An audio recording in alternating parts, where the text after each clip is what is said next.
ആരോ ഒരിക്കൽ പറഞ്ഞെന്നാ കേൾക്കുന്നത്, ഈ പഴയ നിയമം അങ്ങ് കീറി കളഞ്ഞേക്കാൻ. അവർക്ക് നല്ല ബുദ്ധി ഉണ്ടാകാൻ നമുക്ക് പ്രാർത്ഥിക്കാം. വേറൊരു വിദ്വാൻ ചോദിച്ചു, ഇത് രണ്ടും കൂടെ ഒന്നിച്ച് കുത്തിക്കെട്ടിയത് ആരാണ്? അവനതാ അറിയണ്ടേ.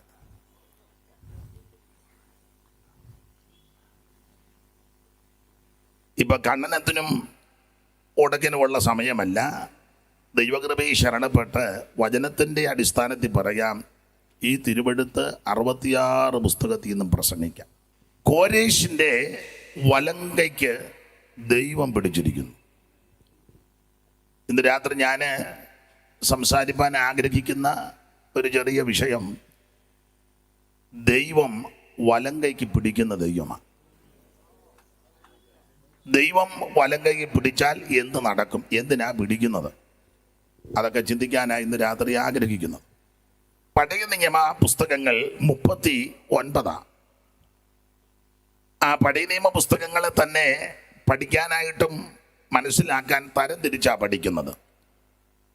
ആരംഭത്തിൽ മോശയുടെ 5 പുസ്തകം, പഞ്ചഗ്രന്ഥങ്ങൾ, പിന്നീട് ചരിത്ര പുസ്തകങ്ങൾ, പിന്നീട് കാവ്യപുസ്തകങ്ങളാണ്, ശേഷമായിട്ട് പ്രവചന പുസ്തകം.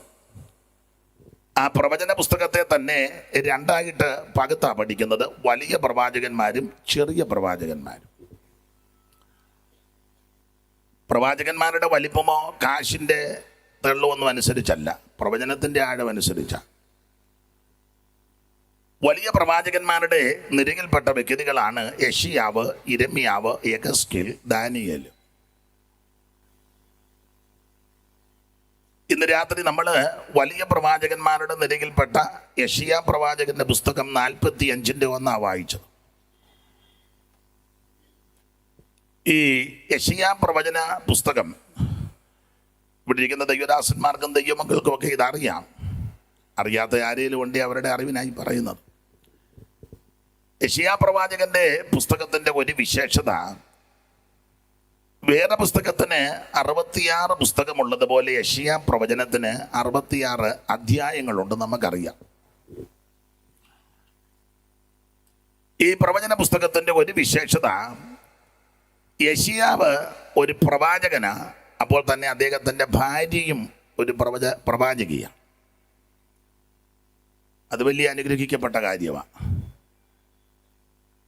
പണ്ട് ഒരു പ്രവാചകൻ ശുശ്രൂഷയ്ക്ക് പോകുമ്പോൾ തള്ള ജിബ്ബായി ചെളി വാരിത്തേക്കും. അങ്ങനത്തെ തള്ളമാരും ഉണ്ട്. ഏതാന്ന് ഞാൻ പറയുന്നില്ല, ജോസഫ് അച്ചാൻ തല കുലുക്കുന്നുമുണ്ട്, പിടികിട്ടിയെന്ന് തോന്നുന്നു. അവസാനം തള്ള കിടന്ന് കുഴഞ്ഞ് പുള്ളി ശുശ്രൂഷ ചെയ്ത് അങ്ങ് പോയി. തള്ള വട്ടം കിടന്ന് കറങ്ങി അമേത്യമെല്ലാം മാരി ഭിത്തിയിലും തേച്ച് ബാക്കിയെടുത്ത് തലയിലും തേച്ച്. പേരൊന്നും പറയണ്ട. അങ്ങനെ ഉണ്ടോ? ശുശ്രൂഷയ്ക്കെതിരെ ഉടക്കരുത്, മുള്ളിന് നേരെ ഉതക്കരുത്. അദ്ദേഹം ഏൽപ്പിച്ച് ശുശ്രൂഷ ചെയ്ത് അദ്ദേഹം പോകേണ്ടടുത്ത് പോയി പ്രതിഫലം വാങ്ങാൻ. അള്ള കിടന്ന് കുഴഞ്ഞ് എവിടെ എന്താണെന്നൊന്നും എന്നോട് ചോദിക്കരുത്, ഇപ്പം ഞാൻ പറയുകയല്ല. യോഗം കഴിഞ്ഞ് വന്നാൽ അള്ളയുടെ വലിയൊരു രാത്രി പോണ്ടെങ്കിൽ പിന്നെ ഉറവേക്കം കൺവെൻഷൻ അവസാനം അടിയോടുകൂടിയാ വിരിഞ്ഞെന്ന്. അത് വേണ്ട.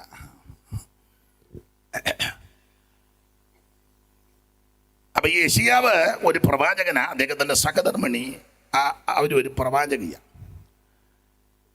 2 പിള്ളേരുണ്ടായിരുന്നു. പിള്ളേരും നല്ല പിള്ളേര്. പിള്ളേരുടെ പേരാണ് നല്ല മുഴുത്ത പേരാ. വേദപുസ്തകത്തിലെ ഏറ്റവും നീളം കൂടിയ പേരും അങ്ങനെ. ഒന്ന് വായിച്ചോ, 7:3, 8:3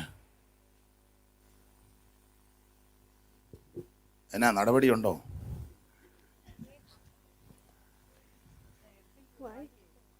അപ്പോൾ യഹോവ യെശയ്യാവോട് അരുളിച്ചതെന്തെന്നാൽ, നീ നിന്റെ മകൻ യശാർ യാക്ഷൂബും അലക്കുകാർ. മതി ഒന്നുകൂടെ പേരൊന്ന് വായിച്ചു. അപ്പോൾ യഹോവ യോശുവയോട് അരുളിച്ചതെന്തെന്നാൽ, അപ്പോൾ യഹോവ യെശയ്യാവിനോട് അരുളിച്ചതെന്തെന്നാൽ, നീ നിന്റെ മകൻ യശിയാർ യാശൂബും. ഇനി 8:3 വായിച്ചോ. ഇച്ചിരി ബുദ്ധിമുട്ടാ, എന്നാലും വായിച്ചു വിടണം. ഞാൻ പ്രവാചകയുടെ അടുക്കൽ ചെന്ന് അവൾ ഗർഭം ധരിച്ച് അവളെ ഗർഭം ധരിച്ച് ഒരു മകനെ പ്രസവിച്ചു. യഹോവ എന്നോട് അവന് മാഹേർ ശലാൽ ഹാസ് ബസ് എന്ന് പേര് വിളിക്കണം. ഒപ്പിച്ചു മതി. ഏനാണ് നിങ്ങൾ വർത്താനം പറഞ്ഞത്? വാക്യം ഒന്ന് വായിക്കാവോ? വർത്താനം പറഞ്ഞു. എൻ്റെ ഒളിയോ? അത് നേരത്തെ പോയി കിടക്കുക. ഇപ്പം അവർ തരുമോന്നറിയത്തില്ല. അപ്പൊ ശ്രദ്ധിക്കുക, ഈ യെശയ്യാവ് ഒരു പ്രവാചകനാ. അദ്ദേഹത്തിൻ്റെ സഹധർമ്മിണിയും ഒരു പ്രവാചകിയാ. 2 പിള്ളേര് ജനിച്ചു. അതിലെ ഒരു ചെറുക്കൻ്റെ പേര് ഇച്ചിരി സമയം എടുത്ത് എഴുതണം. വളരെ അനുഗ്രഹിക്കപ്പെട്ടൊരു കുടുംബം. തന്നെയുമല്ല, ഇദ്ദേഹം ഒരു രാജകുടുംബത്തിൽപ്പെട്ടയാളാണ്.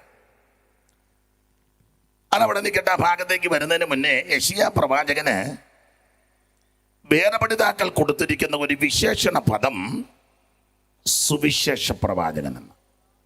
സുവിശേഷ പ്രവാചകൻ. നമുക്കറിയാം സുവിശേഷം എന്തുവാ. സുവിശേഷം ഈ കഴിഞ്ഞ ദിവസങ്ങളിലൊക്കെ അതാ ഇവിടെ മുഴങ്ങിക്കേട്ടത്. സുവിശേഷം, നല്ല വാർത്ത, സദ്വർത്തമാനം. എന്താണ് സുവിശേഷം? സുവിശേഷം എന്ന് പറഞ്ഞാൽ നസറായനാകുന്ന യേശു ക്രിസ്തു. അതാണല്ലോ 2:8 വായിച്ചേ. തിമോത്തിയോസിന്റെ 2-ാം ലേഖനം 2:8 പെട്ടെന്ന് വായിച്ചു. അറിവുള്ള വാക്യമാണ്. ഇവിടെ ഇരിക്കുന്നവർക്കെല്ലാം കാണാപ്പാടമാ, എങ്കിലും അത് വായിച്ചോ മൈക്കിൽ കൂടെ. 2:8 പെട്ടെന്ന് വായി.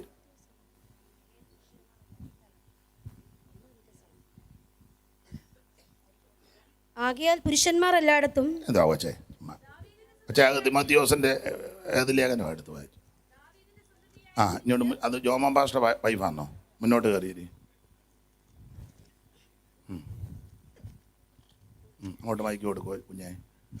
അത് കഴിഞ്ഞ് വായിച്ചു കഴിഞ്ഞ് മോക്ക് തരും. മോളെടുത്ത് വെച്ചോണം വായിക്കും. വായിര. ദാവീദിന്റെ സന്തതിയായി ജനിച്ച് മരിച്ചിട്ട് ഉയർത്തെഴുന്നേറ്റിരിക്കുന്ന യേശുക്രിസ്തുവിനെ ഓർത്തുകൊള്ളുക. അതാകുന്നു എന്റെ സുവിശേഷം. യേശുക്രിസ്തു. ഇത് പറയാതെ മറ്റേ ഭാഗത്തോട്ട് വരാൻ ഒക്കത്തില്ല. അപ്പോൾ ദാവീദിന്റെ സന്തതിയായി ജനിച്ച് മരിച്ചിട്ട് ഉയർത്തെഴുന്നേറ്റ യേശുക്രിസ്തു, അതാ സുവിശേഷം. അപ്പോൾ ഒന്നുകൂടെ പകത്ത് പഠിച്ചാൽ എന്താ സുവിശേഷം? സുവിശേഷം യേശുക്രിസ്തുവിന്റെ ജനനം, യേശുക്രിസ്തുവിന്റെ മരണം, യേശുക്രിസ്തുവിന്റെ ഉയർപ്പ്, അതാ സുവിശേഷം. അതെല്ലാം കഴിഞ്ഞ ദിവസങ്ങൾ ഇവിടെ പറഞ്ഞിട്ടുണ്ട്. അപ്പൊ യേശുക്രിസ്തുവിന്റെ ജനനം, യേശുക്രിസ്തുവിന്റെ തിരുമരണം, യേശുക്രിസ്തുവിന്റെ ഉയർപ്പ്. എന്താ അത് സുവിശേഷമാകാൻ കാര്യം? സുവിശേഷം, നല്ല വാർത്ത, സദ്വർത്തമാനം. ഈ ജനനവും ഈ മരണവും ഈ ഉയർപ്പും അതെന്താ നല്ലതാകാൻ കാര്യം? പറയാം, വിശദീകരിക്കുന്നില്ലെന്നേ ഉള്ളൂ. യേശുക്രിസ്തുവിന്റെ ജനനം നല്ല വാർത്തയാകാൻ കാരണം ഇങ്ങനെ എഴുതിയിരിക്കുന്നത്, നിങ്ങൾക്കായിട്ട് ഒരു രക്ഷിതാവ് ജനിച്ചിരിക്കുന്നു. അതായത് ജനനത്തിൻ്റെ വിശേഷത നല്ല വാർത്തയാണ്. എന്ന് പറഞ്ഞാൽ നമുക്കൊരു രക്ഷകനുണ്ടായി. സ്തോത്രം. അതുകൊണ്ടാണ് ഇത് നല്ല വാർത്ത. ഇന്ന് രാത്രി എന്നെ രക്ഷിക്കുവാൻ, എന്നെ വിടുവിപ്പാൻ ആരുമില്ല എന്നോർത്ത് നിരാശപ്പെടുന്ന ആരെങ്കിലും ഉണ്ടെങ്കിൽ ഇന്ന് രാത്രി നീ തളർന്നു പോകരുത്. നിന്നെ രക്ഷിക്കാൻ കഴിവുള്ളവനായ യേശു ക്രിസ്തു. കർത്താവ് ഇന്ന് രാത്രി ഇവിടെ വന്നിട്ടുണ്ട്. യേശു വന്ന വാക്കിന്റെ അർത്ഥം തന്നെ രക്ഷിതാവെന്നാണല്ലോ. രക്ഷകൻ യേശുവിൻ സന്നിധിയിൽ കടന്നു വന്നിടുവിൻ, മഹത്വരാജനായി നിന്നിലക്കുന്നവൻ എഴുന്നള്ളിയിടട്ടെ. രക്ഷകൻ യേശുവിൻ സന്നിധിയിൽ കടന്നു വന്നിടുവിൻ, മഹത്വരാജനായി നിന്നിലേക്കുന്നവൻ വാഗ്ദത്തം പോലവൻ ഇന്നിവിടെ ആഗതനായിട്ടുണ്ട്. അകൃത്യമൊക്കെയും അനുതാപത്തോ ഏറ്റു പറയുവീ.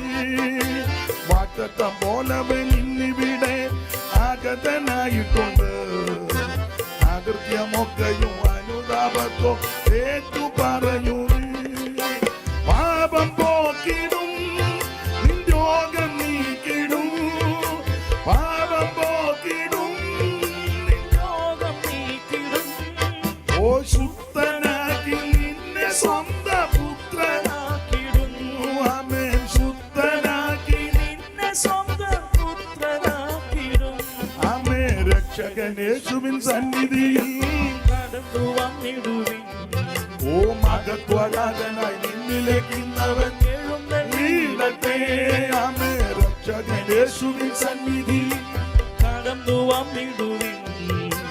മഹത്വരാജനായി നിന്നിലേക്കുന്നവൻ എഴുന്നള്ളിടട്ടെ.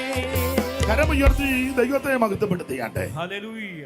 മോനെ, എൻ്റെ തൊണ്ടയ്ക്ക് ബുദ്ധിമുട്ടുള്ളത് കൊണ്ട് എനിക്ക് നല്ല ഓളിയം തരണം. ഇവർക്ക് ഇച്ചിരി കുറച്ചാലും കുഴപ്പമില്ല. എനിക്ക് തരണം. നീ ഇടയ്ക്കിടയ്ക്ക് കുറയ്ക്കുന്നുണ്ട്. അപ്പൊ ശ്രദ്ധിക്കുക, സുവിശേഷം യേശുക്രിസ്തു. ഒന്നുകൂടെ വിശദീകരിച്ചാൽ, യേശുക്രിസ്തുവിന്റെ ജനനം, യേശുക്രിസ്തുവിന്റെ മരണം, യേശുക്രിസ്തുവിന്റെ ഉയർപ്പ്, അതാ സുവിശേഷം. നല്ല വാർത്ത, സദ്വർത്തമാനം, ഗുഡ് ന്യൂസ്. എന്താ ഇത് ഗുഡ് ന്യൂസ് ആകാൻ കാര്യം? ജനനം നല്ല വാർത്തയാകാൻ കാരണം സർവ്വജനത്തിനും ഉണ്ടാകുവാനുള്ളൊരു മഹാസന്തോഷമാണ്. എന്തുവാ? നമുക്കൊരു രക്ഷിതാവുണ്ടെന്ന്. അതുകൊണ്ടാണ് സുവിശേഷം നല്ല വാർത്തയായത്. രണ്ട്, യേശുക്രിസ്തുവിന്റെ മരണം, അത് നല്ല വാർത്തയാ. മരണം എങ്ങനെയാ നല്ല വാർത്തയാകുന്നേ? ഒരാൾ മരിച്ചെന്ന് പറഞ്ഞാൽ നല്ല വാർത്ത കേട്ടോ, രാവിലെ നല്ല വാർത്ത കേട്ടോണ്ടാ ഞാൻ. വല്യപ്പച്ചൻ മരിച്ചു, നല്ല വാർത്ത. മരണം ഏത് വ്യക്തി മരിച്ചാലും അവരോട് ബന്ധപ്പെട്ട് നിൽക്കുന്നവർക്ക് അത് ദുഃഖവാർത്തയാണ്. എന്നാൽ യേശുക്രിസ്തുവിന്റെ മരണം ഒരു നല്ല വാർത്തയാണ്. അതെന്താന്ന് ചോദിച്ചാൽ, അവിടുന്ന് മരിച്ചത് കൊണ്ടാ നമുക്ക് ഈ രക്ഷ കിട്ടിയത്. തന്നെയല്ല, അവിടുന്ന് മരിക്കാനായിട്ടാണ് ഇങ്ങോട്ട് വന്നത്. കൂടെ കൂടെ കർത്താവ് പറയാറുണ്ട്, മനുഷ്യപുത്രൻ മരിക്കാൻ പോവുകയെന്ന്. നമുക്കാണെ മരിക്കുന്നെന്ന് പറയുന്നതും ഇഷ്ടമല്ല, നമ്മൾ മരിക്കുന്നെന്ന് പറയുന്നത് ഒട്ടും ഇഷ്ടമല്ല. തന്നെയല്ല, കൂടെ കൂടെ മരണത്തെപ്പറ്റി പറയുന്നതും താല്പര്യമില്ല. ഇപ്പം അച്ചായൻ പറയുക, ജോസഫച്ചാൻ പറയുക, ഞാൻ മരിക്കാൻ പോവുക. കൊച്ചമ്മ പറയല്ലേ, വേണ്ട, ചുമ്മാ ആവശ്യമില്ലാത്ത വർത്താനം പറയും. കൂടെ കൂടെ ഇന്നാളും പറഞ്ഞതല്ലേ ഇതുപോലെ. ആർക്കും അത് കേൾക്കുന്നത് ഇഷ്ടമല്ല. എന്നാൽ യേശുക്രിസ്തുവിന്റെ മരണം ഒരു നല്ല വാർത്തയാണ്. അതെന്താ ഈ നല്ല വാർത്തയാകാൻ കാര്യം? ഒരു വാക്യം വായിച്ചോ, 15:3, കൊരിന്ത്യർക്ക് എഴുതിയ 1-ാം ലേഖനം 15:3. അറിവുള്ള വാക്യമാ, അങ്ങ് വായിച്ചോ.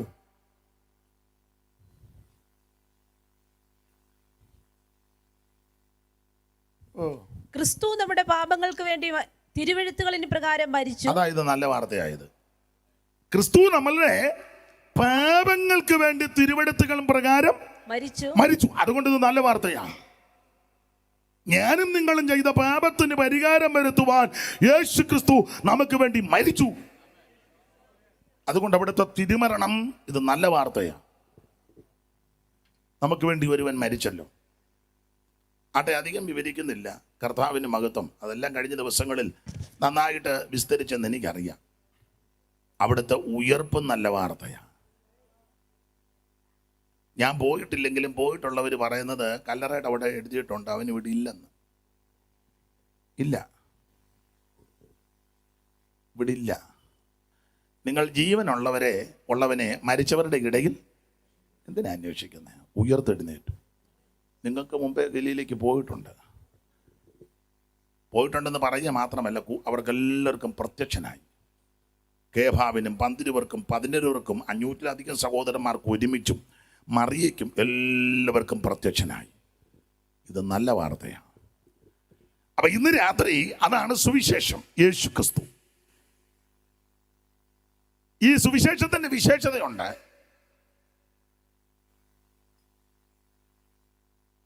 റോമാലേഖനവും കൊരിന്ത്യലേഖനവും ഒക്കെ പഠിക്കുമ്പോൾ ഇങ്ങനെ ഒരു വാക്യമുണ്ട്, സുവിശേഷത്തെക്കുറിച്ച് എനിക്ക് ലജ്ജയില്ല, പിന്നെ വിശ്വസിക്കുന്ന ഏവനും ആദ്യ യഹൂദനും പിന്നെ ഏവനും ഇത് രക്ഷയ്ക്കായി. അപ്പോൾ സുവിശേഷത്തിന്റെ വിശേഷത ഇത് രക്ഷിക്കുന്ന മാർഗമാണ്. ഈ സുവിശേഷം മനുഷ്യനെ രക്ഷിക്കുന്ന മാർഗമാണ്.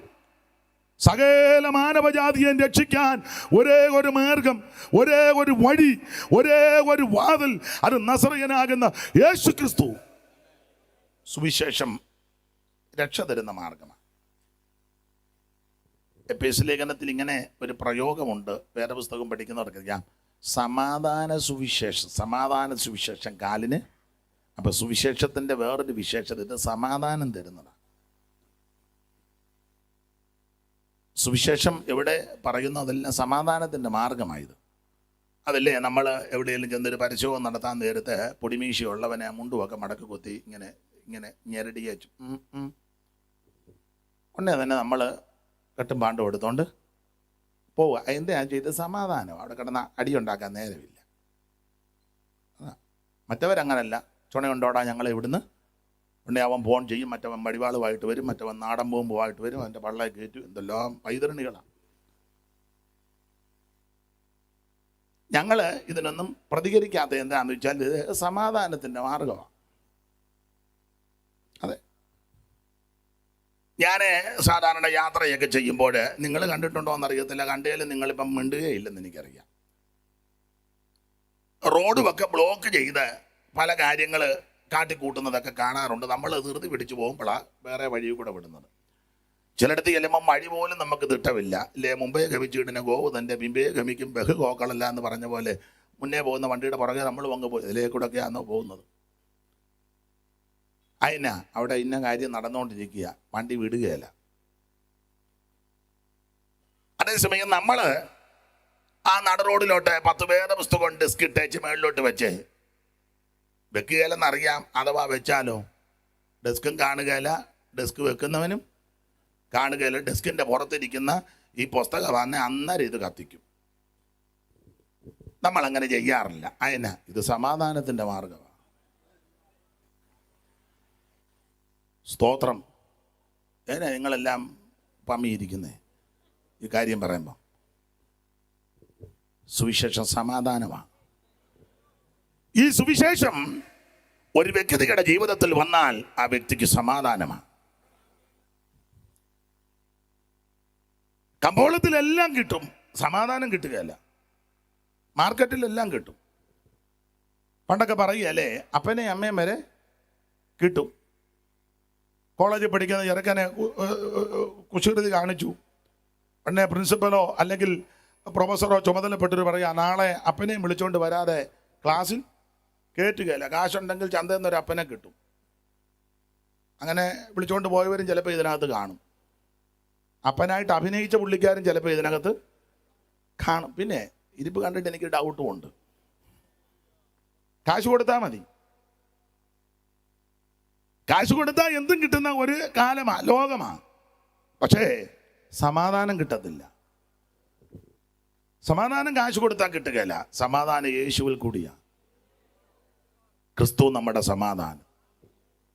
യേശു നായകൻ, സമാധാന ദായകൻ, നിനക്കെന്നും ധനമേ.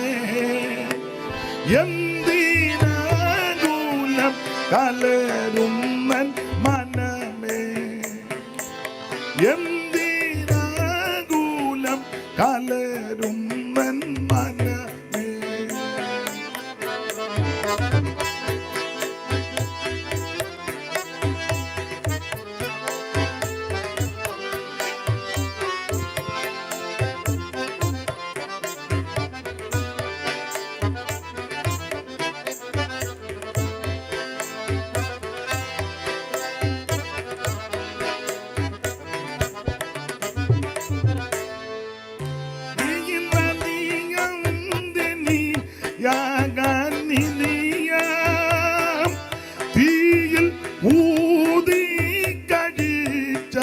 പൊന്മതിയാ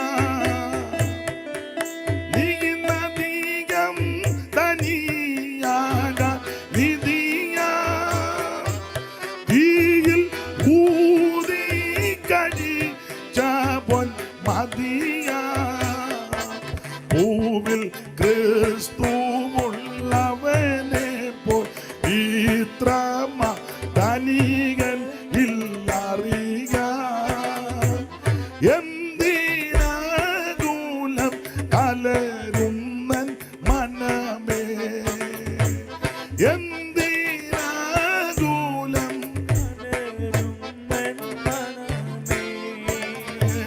പൂവിൽ ക്രിസ്തുവുള്ളവനെ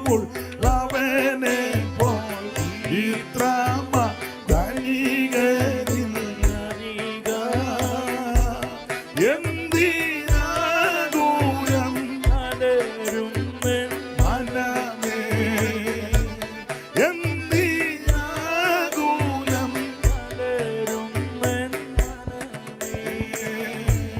യേശു നായകൻ സമാധാന നിനക്കെന്നും ധനമേ എന്തിനാകുലം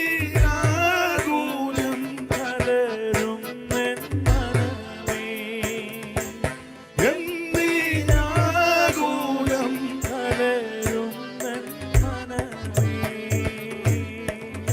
അപ്പൊ ശ്രദ്ധിക്കുക, ഈ സുവിശേഷം ഇത് രക്ഷിക്കുന്നതാണ്. സുവിശേഷം സമാധാനം തരുന്നതാണ്. സുവിശേഷം യേശുക്രിസ്തുവാണ്. യേശുക്രിസ്തുവിന്റെ ജനനം, മരണം, ഉയർപ്പ്, അതാണ് പൂർണ്ണ സുവിശേഷം. അത് നമുക്ക് മടങ്ങി വരാം. യെശയ്യാ പ്രവാചകൻ ഒരു സുവിശേഷ പ്രവാചകനാണ്. അതിനൊരു കാര്യമുണ്ട്.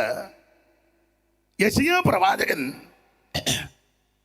അദ്ദേഹത്തിന്റെ ശുശ്രൂഷാകാലം ഒന്ന് പഠിച്ചാൽ, ആ 1-ാം വാക്യം ഒന്ന് വായിച്ചേ. ആരുടെ കാലത്താ പുള്ളി ശുശ്രൂഷിച്ചത്? യെശയ്യാ പ്രവാചകൻ ശുശ്രൂഷിച്ചത് ആരുടെ കാലത്താ? 1-ാം വാക്യം.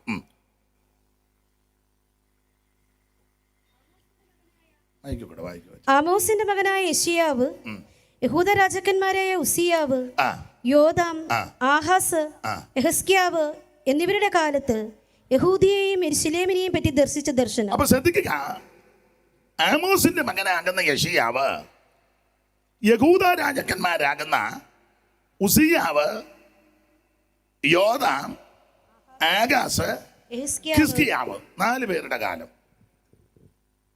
ഇങ്ങനെ ശുശ്രൂഷിച്ച വേറൊരാളുണ്ട്. ആമോസിന്റെ പ്രവചനം ഒന്നൊന്ന് വായിച്ചേ.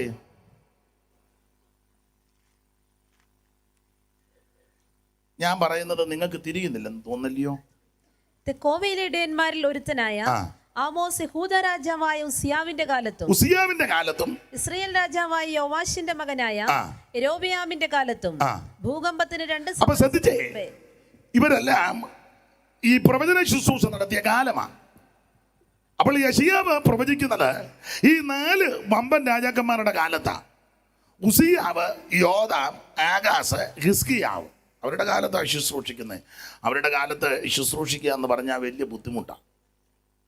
ഇടയ്ക്ക് കയറി പറയാൻ ചില പാസ്റ്റർമാരോട് നമ്മൾ ചോദിക്കും, ഇന്ന സഭയിൽ ഇരുന്നതാണോ? അയ്യോ, ഇരുന്നെന്നോ? അപ്പൊ അടുത്തത്, എങ്ങനെ ഇരുന്നു? അവിടെ അല്ലയോ തെറിമറിയ ഉള്ളത്? തെറിമറിയ ആ സഭയിലെ മെമ്പറാണ്. കണ്ണു പൊട്ടുന്ന ഡാഷ് ഡാഷ്. വേറൊരാളെ പറ്റി പറഞ്ഞു, ആ സഭയിൽ അല്ലയോ വഴക്കാളി ശൗമേൽ, എല്ലാ ആഴ്ചയിലും വന്ന് വഴക്കുണ്ടാക്കും പുള്ളി.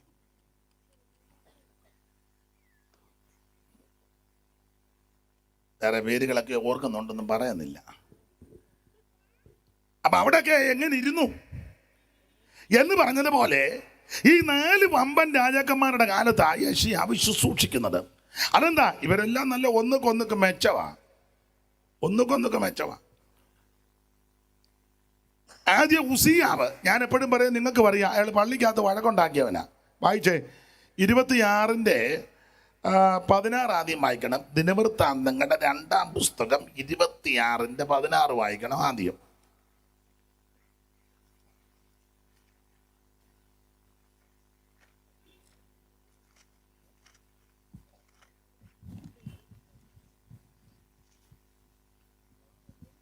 ഏനെ ഈ പാമ്പ് തപ്പും പോലെ തപ്പുന്നു, പെട്ടെന്ന് വായിരുന്ന് ആയിരം പോകുന്നു.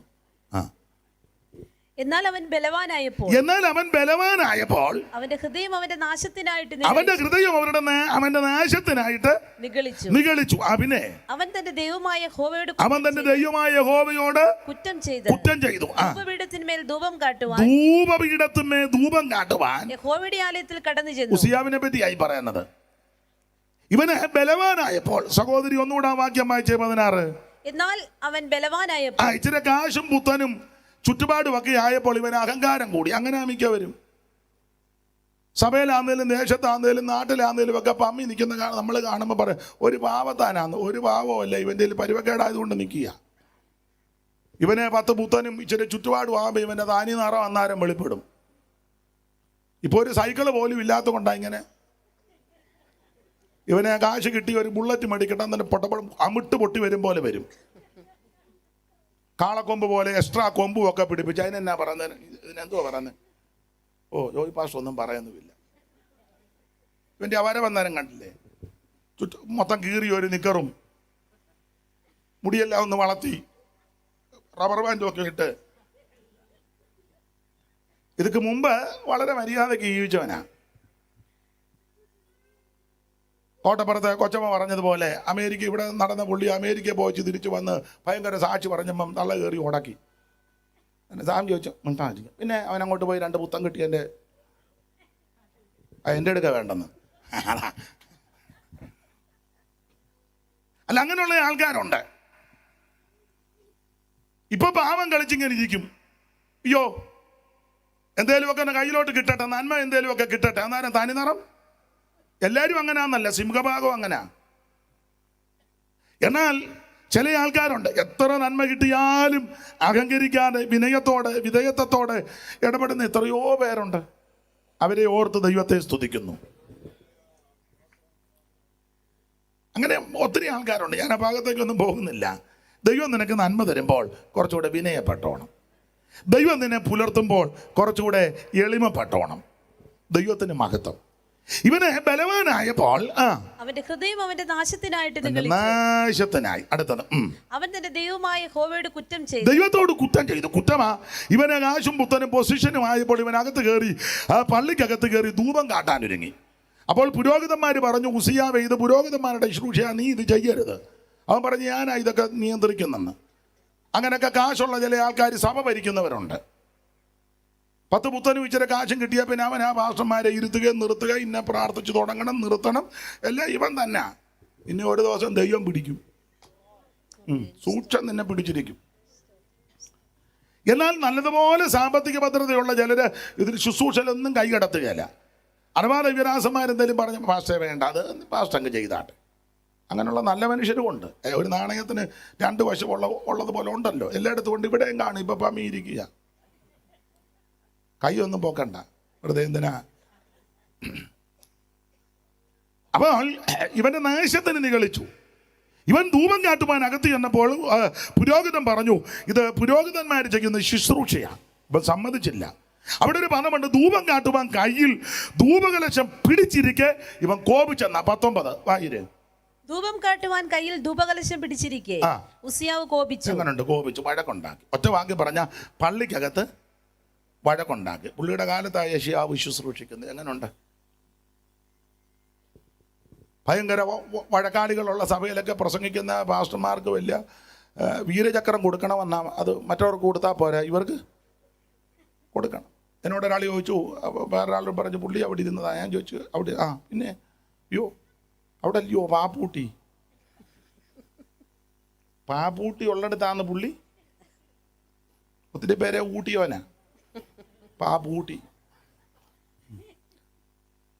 അപ്പോൾ ഉസിയാവ് പള്ളിക്കകത്ത് വഴക്കുണ്ടാക്കുന്നവനാ. അവന്റെ കാലത്താ യെശയ്യാവ് അവിടെ ശുശ്രൂഷിച്ചത്. തീർന്നില്ല. ഉസിയാവിനൊരു മകനുണ്ടായിരുന്നു. അവൻ പള്ളി വരികയല്ല. 27-1 വായിര്. 27-1. ഇന്ന് വാക്യം ഒത്തിരി വായിക്കണം. നിങ്ങൾ 3 പേരും വാക്യം വായിക്കാൻ വന്നതല്ലേ, എന്നാ ഒരു സങ്കടവും പ്രയാസമായിട്ട്. എന്നാലും വായിച്ചോ സഹോദരി, വായിര്. യോമോന്റെ ഭാര്യ വായിര്. യോഥാം വാഴ്ച തുടങ്ങിയപ്പോൾ അവൻ 25 വയസ്സായിരുന്നു. പിന്നെ അവൻ 16 സംവത്സരം യെരൂശലേമിൽ വാണു. അവന്റെ അമ്മയ്ക്ക് യെരൂശ എന്ന പേര്. അവള് സാദോക്കിന്റെ മകളായിരുന്നു. അടുത്തത് അവൻ തന്റെ അപ്പനായ ഉസിയാവ് ചെയ്തതുപോലെ അവൻ തന്നെ അപ്പനാകുന്നു. ഉസിയാവ് ചെയ്തതുപോലെ യഹോവയ്ക്ക് പ്രസാദമുള്ളത് ചെയ്തു, എങ്കിലും ആലയത്തിലേക്ക് അവൻ കടന്നില്ല. പള്ളി വരികയല്ല. കസേര ഇടാനുണ്ട്, വെള്ളം എടുത്തു തരാനുണ്ട്, ബാനർ കെട്ടാനുണ്ട്, കുശിനിയിൽ എപ്പോഴും ഉണ്ട്, വിളമ്പ. ഇതൊക്കെ നല്ല കാര്യമായി ചെയ്തേ ഒക്കൂ, ചെയ്യണമല്ലോ. പക്ഷെ ഇവൻ സഭായത്തിന് മാത്രം ഇരിക്കുകയല്ല. അങ്ങനെയുള്ളവർ ഇതിനകത്തുണ്ട്. എല്ലാ കൺവെൻഷനും വന്നിരിക്കും, പക്ഷേ സഭായത്തിന് പോകുകയല്ല. ഒരുത്തനോട് ചോദിച്ചു, എന്താടാ സഭായത്തിന് പോകാത്ത? അപ്പം ഞങ്ങളുടെ ഒരു കൊച്ചൻ പണ്ട് സഭായം കഴിഞ്ഞ് വന്നപ്പോൾ അവൻ്റെ വല്യമ്മച്ചിയോട് ചോദിച്ചു, അമ്മച്ചി പെന്തിക്കോസ് ആരാ കണ്ടുപിടിച്ചെന്ന്. അപ്പം തള ചോദിച്ചു, എന്നാടാ? ഓ, കൈയടിച്ച് മനുഷ്യൻ രൂപാട് വരുവാന്ന്.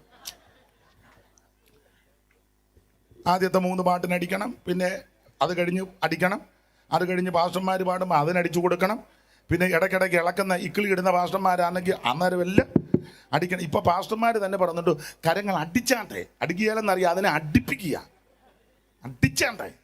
കൂടെ കൂടെ കൊച്ചൻ കടന്ന് അടിച്ച് ഊപ്പാട് വന്ന അവസാനം അവൻ വീട്ടിൽ ചെന്ന്, ആരാ ഇത് കണ്ടുപിടിച്ചെന്ന് പെന്തിക്കോസ്? അതിന് കാര്യം ചോദിച്ചപ്പോൾ കൈയടിച്ച് മനുഷ്യൻ്റെ അടിച്ചില്ലെങ്കിൽ ഉടനെ അവനെ നോക്കിയായിരിക്കും പ്രസംഗം. ആരാധനയ്ക്കെതിരെ വ്യാപരിക്കുന്ന, അത് പേടിച്ച് അവനും ചുമ്മാ ഇരുന്നില്ല, വാദപ്പനി വന്നവനെ പോലെ അവനും ഇരിക്കുക, അടിച്ച് എന്നതാ. അപ്പൊ ഒരു കാര്യം പറയാം, ഇവന് പള്ളിക്കകത്ത് കയറുകയല്ല. അപ്പൻ പള്ളിക്കകത്ത് വഴക്കുണ്ടാക്കുന്നവൻ, മകൻ പള്ളിയിൽ വരികയല്ല. ഇവരുടെ കാലത്തായ യെശയ്യാവ് ശുശ്രൂഷിക്കുന്നത്. സഭയിലുള്ള എല്ലാവരും സഭയിൽ വന്നില്ലേ, ശുശ്രൂഷകൻ എന്ത് ബുദ്ധിമുട്ടാണെന്നറിയാമോ? ഞങ്ങളൊക്കെ ഞായറാഴ്ച ഇങ്ങനെ നോക്കും, എല്ലാവരും വന്നോന്ന് ഇല്ലയോ? ഓ, എന്തേലും പറ, പിന്നെ പമ്മിയിരിക്കുന്നു. നോക്കും, ഒരാളെ കണ്ടില്ലെങ്കിൽ ഹൃദയത്തിന് വേദനയാണ്. അയ്യോ വന്നില്ലല്ലോ, എന്തോ പറ്റി? അസുഖമാണോ? അതോ ഇനി മനഃപൂർവ്വമാണോ? അത് എൻ്റെ ഭാഗത്തു നിന്ന് എന്തെങ്കിലും അപാകത വന്നിട്ട് വരാത്തതാണോ? ചിന്താഭാരം ഉണ്ടാകും. പൗലോസ് അതിലെ പറഞ്ഞ സകല സഭകളെ പറ്റി ചിന്താഭാരമാണ്. വിശേഷിച്ച് ഈ പ്രാർത്ഥിക്കുകയും ആരാധിക്കുകയും ചെയ്യുന്നവർ വന്നില്ല, വലിയ ദുഃഖമാണ് ഞങ്ങൾക്ക്. അതെ, ഉഴപ്പിയടിക്കുന്നവന്മാരുണ്ട്, പുറകെ വന്ന് പമ്മി ഇരിക്കും. സമയം ഇങ്ങനെ കാലം വെച്ച് തള്ളുവല്ലോ ഒക്കെ വിളപ്പിച്ച് ഇടയ്ക്ക് മൊബൈലിലൊക്കെ ചാറ്റ്, നിൻ്റെ ചാറ്റ് അടിച്ച് നിൻ്റെ സഹായത്തിന് നിന്ന് ചാറ്റ് ചെയ്യാൽ. പക്ഷേ ആരാധിക്കുന്ന, പ്രാർത്ഥിക്കുന്ന, ദൈവവചനം ധ്യാനിക്കുന്ന പ്രിയപ്പെട്ടവർ വന്നില്ലേ, വലിയ മനോദുഃഖമാണ്. അപ്പോൾ യോനാം പള്ളിയിലോട്ട് വരികയല്ല. അവൻ്റെ കാലത്താണ് യെശയ്യാവ് ശുശ്രൂഷിക്കുന്നത്. വലിയപ്പൻ അപ്പൻ പള്ളിയിൽ കിടന്ന് വഴക്കുണ്ടാക്കി അപ്പൻ്റെ സന്തതി പള്ളിയിൽ കയറുകയല്ല. എങ്ങനെ കയറും? നീ വഴക്കുണ്ടാക്കിയാൽ നിന്റെ സന്തതി ഇതിനകത്ത് വരുമോ? എടാ, നീ സഭായത്തിന് വന്ന് വഴക്കുണ്ടാക്കിയാൽ കമ്മിറ്റി കൂടുമ്പം ബഹളവും മുണ്ടും മടക്കി കുത്തി ചട്ടും തെറുത്ത് കയറ്റി പെമ്പളയുടെയോട്ട് ബൈബിളും കൊടുത്ത് നീ അങ്ങോട്ട് പൊക്കൂടി അന്നാമേ. ഞാൻ 2 കാര്യം, നിന്റെ സന്തതി ഇതിനകത്ത് വരികയല്ല. അതിന് വരാത്തത് നീയാ കാരണക്കാരൻ. അതിന് വ്യാജിനെ ഒന്നും പറയണ്ട. വ്യാജ് പറയാം, ഞാനെന്ന് പറഞ്ഞ കേസല്ല, അവൻ തന്നെ ഒപ്പിച്ച വിനയാന്ന്.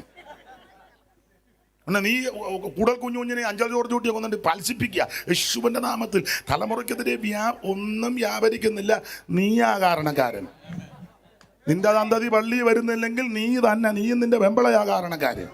അതുകൊണ്ട് ഇന്ന് രാത്രി മാണിച്ചൻ്റെ 3 പിള്ളേർ നിൽക്കുന്നില്ലേ? എന്നാ നിന്റെ സന്തതി വരാത്തേ? എന്നാ പറയാ, പാസ്റ്റേ ഞാൻ കഴിഞ്ഞ ദിവസം കൊണ്ട് പാമ്പിന്നെ 10 വിടർത്താതെ പിന്നെ 4 വിടർത്തു പോകും. പാമ്പ് 10 വിളക്കുന്നുണ്ട്, പാമ്പിന് 10 ഇല്ലാതെ തന്നെ കാലാമോ?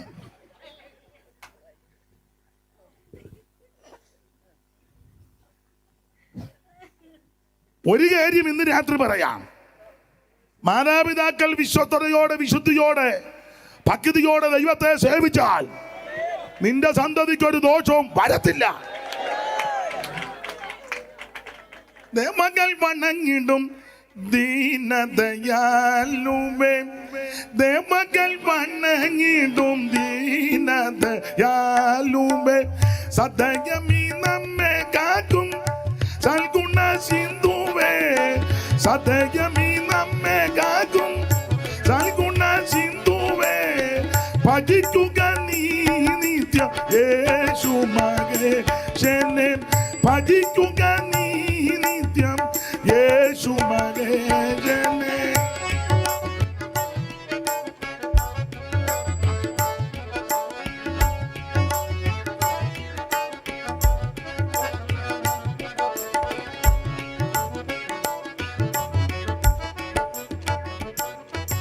അപ്പൊ ശ്രദ്ധിക്കുക,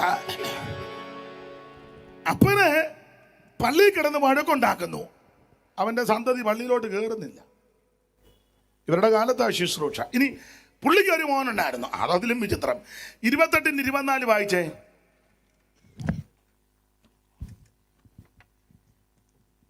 ആഹാസ് ദൈവാലയത്തിലെ ഉപകരണങ്ങളെ എടുത്ത് ദൈവാലയത്തിലെ ഉപകരണങ്ങളെ ഉടച്ചു. ദൈവാലയത്തിലെ ഉപകരണങ്ങളെ ഉടച്ചു തല്ലിപ്പൊട്ടിച്ചെന്ന്. നല്ല നല്ല സന്തതി. യഹോവയുടെ ആലയത്തിന്റെ വാതിലുകൾ അടച്ചു കളഞ്ഞു. പള്ളി പൂട്ടി. യെരൂശലേമിന്റെ ഓരോ മതി, ആവശ്യത്തിനായല്ലോ. വല്യപ്പൻ പള്ളിക്കകത്ത് വഴക്കുണ്ടാക്കി. അവന്റെ മകൻ പള്ളി കേറത്തില്ല, യവന്റെ മകൻ പള്ളി പൂട്ടി. എന്നിട്ട് പറയും ഞങ്ങൾ ഇന്ന കുടുംബമാണ്, പകലോമറ്റം, ശങ്കരിപുരി, കാളികാവ്, ഞങ്ങള് പാടത്ത് മാപ്പിള. ഈ ഏരിയ ഒത്തിരി ഉണ്ട്. ഇരിക്കട്ടെ, സാമൊക്കെ പാടത്ത് മാപ്പിളയാന്ന്. ഏതാ പിന്നെ?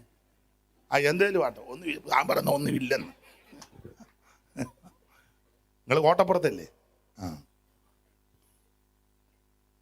കുടുംബത്തെ കൊച്ചാക്കിയതല്ല, കുടുംബത്തിന്റെ മഹിമയൊന്നും പറയണ്ട. നിന്റെ സാന്തിധ്യ ദൈവത്തെ ഭജിക്കുന്നുണ്ടോ? അതാ വിഷയം. അപ്പൊ വല്യപ്പൻ പള്ളിക്കകത്ത് വഴക്കുണ്ടാക്കി. മോൻ പള്ളിയിലോട്ട് വരത്തില്ല, കൊച്ചുമകൻ പള്ളി പൂട്ടി. ഒരുത്തനോടുണ്ട് ഹിസ്കിയാവ്, അങ്ങനല്ലേ? ഹിസ്കിയാവ്, യഹസ്കിയാവെന്നും ഹിസ്കിയാവ് രണ്ടും ഒന്നാ. അങ്ങനെ ചെയ്തതോ അതതിലും വിചിത്രം. പുള്ളി കുറച്ച് കാര്യമൊക്കെ അല്പം ഗുണമുള്ളതൊക്കെ ചെയ്തെങ്കിലും അദ്ദേഹം ചെയ്തത് ഒരു മോനെ കസേരയിലോട്ടിരിക്കും, മോനെ കസേരയിലോട്ടിരിക്കും. താഴെയാണോ ഇരിക്കുന്നത്?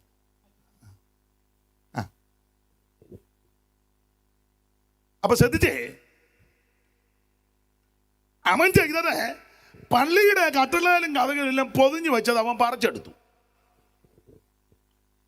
ദിനവൃത്താന്തങ്ങളുടെ രാജാക്കന്മാരുടെ 2-ാം പുസ്തകം 18-ാം അധ്യായത്തിന്റെ 14 മുതലൊന്ന് വായിച്ചേ. രാജാക്കന്മാരുടെ 2-ാം പുസ്തകം 18-14 മുതൽ വായിച്ചേ. അപ്പോൾ യഹൂദ രാജാവായ ഹിസ്കിയാവ് ലാഗീശിൽ അശൂർ രാജാവിന്റെ അടുക്കൽ ആളയച്ചു. ഞാൻ കുറ്റം ചെയ്തു, എന്നെ വിട്ടു മടങ്ങിപ്പോകണം. നീ എനിക്ക് കൽപ്പിക്കുന്ന പിഴ ഞാൻ അടച്ചുകൊള്ളാമെന്ന് പറഞ്ഞു. അശൂർ രാജാവുമായിട്ട് കയറി യോജിച്ചു. എന്നിട്ട് നീ എനിക്ക് തരുന്ന പിഴയല്ല ഞാൻ തരാം. അടുത്തത് അശൂർ രാജാവ് യഹൂദ രാജാവായ ഹിസ്കിയാവിന് 300 താലന്ത് വെള്ളിയും 30 താലന്ത് പൊന്നും പിഴ കൽപ്പിച്ചു. അടുത്തത് ഹിസ്കിയാവ് യഹോവയുടെ ആലയത്തിലും. അപ്പൊ പിഴ കൊടുക്കാനായിട്ട് തികയാതെ വന്നപ്പോൾ ഇവൻ യഹോവയുടെ ആലയത്തിലും രാജധാനിയിലെ രാജധാനിയിലും ഭണ്ഡാരത്തിലുമുള്ള വെള്ളിയൊക്കെയും കൊടുത്തു. പിന്നെ ആ കാലത്ത് യഹൂദ രാജാവായ ഹിസ്കിയാവ് യഹോവയുടെ മന്ദിരത്തിന്റെ വാതിലുകളിലും വാതിലുകളിലും കട്ടിളകളിലും താൻ പൊതിഞ്ഞിരുന്ന പൊന്നും പറിച്ചെടുത്ത് പൊന്നെല്ലാം കൂടെ പറിച്ചെടുത്ത് അശൂർ രാജാവിന് കൊടുത്തയച്ചു. എങ്ങനുണ്ട്? നല്ല ഫാമിലിയാ. വല്യപ്പൻ പള്ളിക്കകത്ത് വഴക്കുണ്ടാക്കി. മോൻ പള്ളി കയറുകയല്ല, കൊച്ചുമോൻ പള്ളി പൂട്ടി. കൊച്ചുമോന്റെ മോൻ പള്ളി പൊതിഞ്ഞതെല്ലാം കൂടെ പറിച്ചെടുത്തു.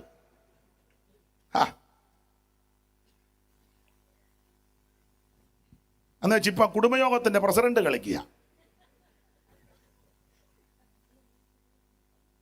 ഇതിന് വേണ്ട മുറുക്കുന്നതായിരുന്നു.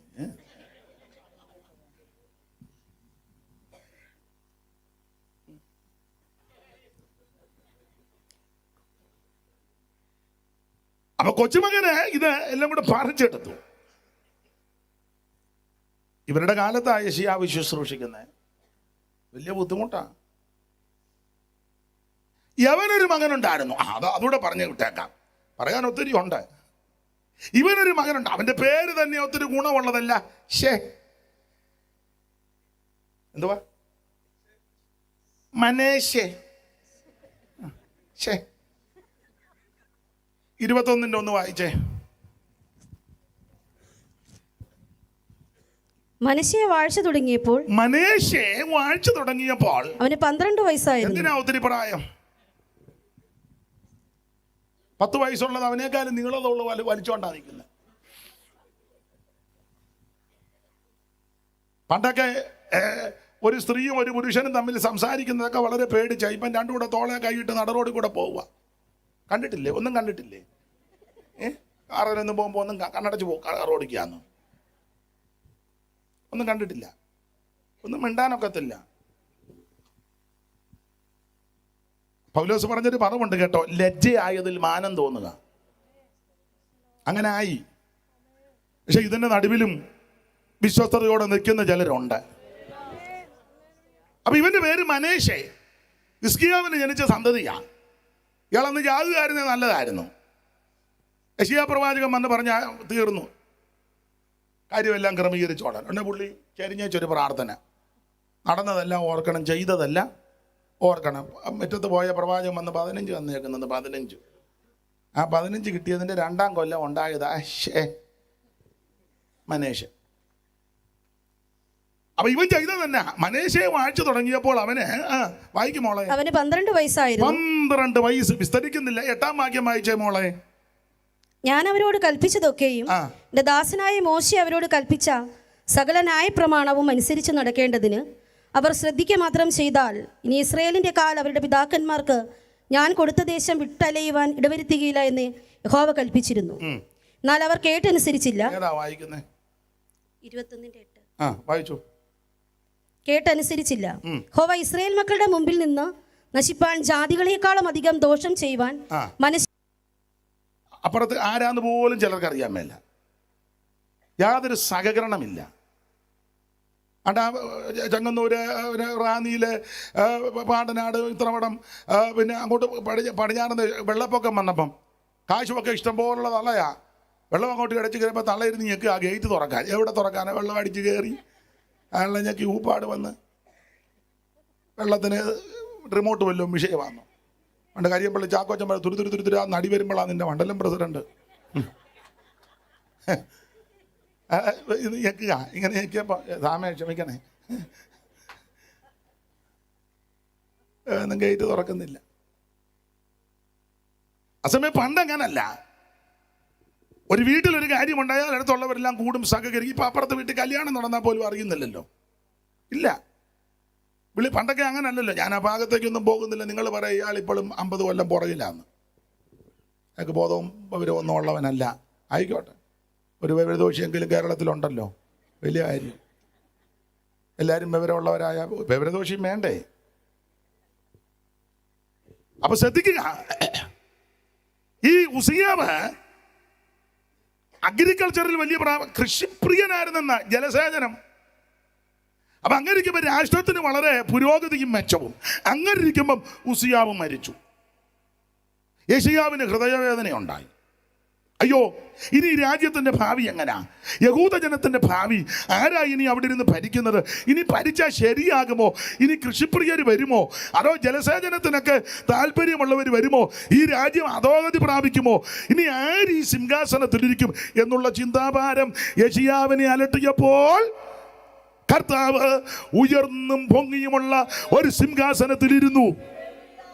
ഇരുന്ന് വെച്ച് കർത്താവ് പറഞ്ഞ എൻ്റെ ദൂതിത, യെശയ്യാവേ, ഈ സിംഹാസനത്തിൽ ഒരുവൻ ഇരുന്ന് ഭരിച്ച് കൃഷിക്കും ജലസേചനത്തിനും രാജ്യത്തിനുമൊക്കെ പുരോഗതി വരുത്തി. പക്ഷേ അവൻ മരിച്ചെന്നോർത്ത് നീ പതറണ്ട.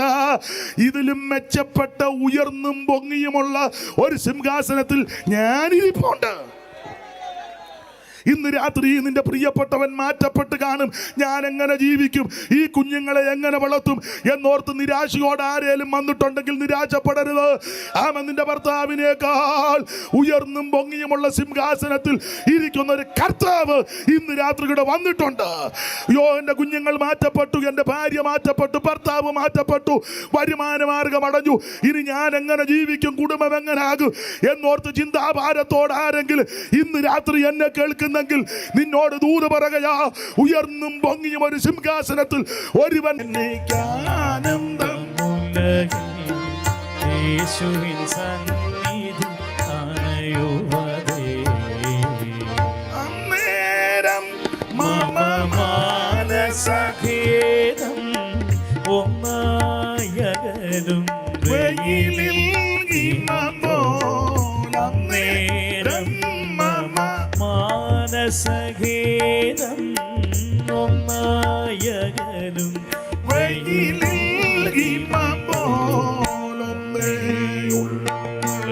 ആനന്ദം ഉലകിൽ യേശുവിൻ സന്നിധിയാണ് യുവതേ.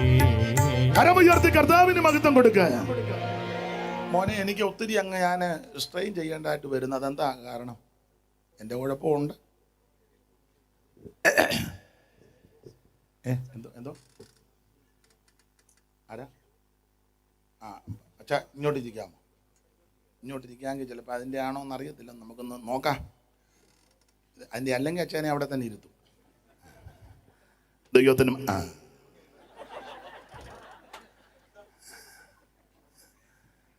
ദൈവത്തിന് മഹത്വം. ഇനിയും ഞാൻ പറയാതെ ഇവിടെ നിന്ന് പോരുത്. ദൈവത്തിന് സ്തോത്രം. അപ്പൊ ശ്രദ്ധിക്കുക, യെശയ്യാവ് യേശുക്രിസ്തുവിനെ കണ്ടു, യേശുക്രിസ്തുവിന്റെ തേജസ് കണ്ടു. ഇന്ന് രാത്രി ഇവിടെ വന്നിരിക്കുന്ന എല്ലാവരും അനീഷ്കാവാലത്തെ അല്ല കാണേണ്ടത്, മാണിച്ചനെ അല്ല കാണേണ്ടത്, പന്തലും വീഡിയോയും അല്ല കാണേണ്ടത്. ഞാൻ പാടുന്നത് ഒക്കുന്നുണ്ടോ, എൻ്റെ നിപ്പ് ഒക്കുന്നുണ്ടോ, എങ്ങനുണ്ട് എൻ്റെ ഡ്രസ്സ്, ഇതൊന്നും അല്ല കാണേണ്ടത്. യേശുക്രിസ്തുവിനെ കാണണം. യേശുക്രിസ്തുവിനെ കണ്ടേച്ച് നിന്നോ പൊക്കോ ഒരു കുഴപ്പവും ഇല്ല. നമ്മൾ പാടുകയല്ലേ, നിന്നെ കാണും ജനങ്ങൾക്ക് പിന്നെ ദുഃഖം ഒന്നുമില്ല, നിന്നെ കാണും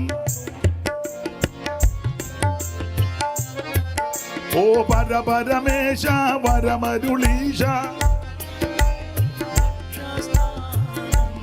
ആമേൻ. പരപരമേശ വരമരുളീശ.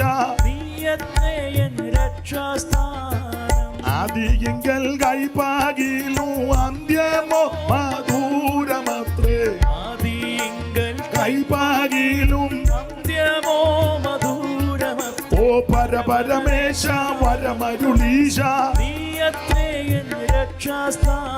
കരമുയർത്തി കർത്താവിന് മഹത്വം കൊടുക്കുക. ഇന്ന് രാത്രി യേശുക്രിസ്തുവിനെ കാണണം. അപ്പോൾ യെശയ്യാവ് യേശുക്രിസ്തുവിനെ കണ്ടെന്ന യോഹന്നാൻ 12:41 യേശുക്രിസ്തുവിന്റെ തേജസ് കണ്ടു. എങ്ങനെയാ കണ്ടത് അത് പറയാം. 6-ാം അധ്യായത്തിൽ ഒരു സിംഹാസനം കാണുന്നു. ഒന്നുകൂടെ വായിച്ചു, 6:1 പെട്ടെന്ന് ചടിയടാന്ന് വായിക്കണേ. രാജാവ് മരിച്ചയാണ്ടിൽ കർത്താവ് ഉയർന്നും പൊങ്ങിയുമുള്ള സിംഹാസനത്തിൽ ഉയർന്നും പൊങ്ങിയുമുള്ള അപ്പോൾ ഈ യെശയ്യാവ് യേശുക്രിസ്തുവിനെ കണ്ടതിന്റെ രീതിയാ. 6-ാം അധ്യായത്തിന്റെ തേജസ് കണ്ടു. അത് പുതിയ നിയമത്തിലേക്ക് വരുമ്പോൾ ഒന്നിച്ചാ കാണുന്നത്. ഇനി പുതിയ നിയമത്തിൽ എല്ലാം പുതിയ നിയമത്തിലേക്ക് വരുമ്പോൾ ഒന്നിച്ചാ കാണുന്നത്. ഇനി പുതിയ നിയമത്തിൽ എല്ലാം വിവരിക്കാൻ നേരമില്ല. പുതിയ നിയമത്തിലേക്ക് വെളിപ്പാട് പുസ്തകം 5:1 വായിച്ചേ, പെട്ടെന്ന് വായിക്കണം. വെളിപ്പാട് 5:1.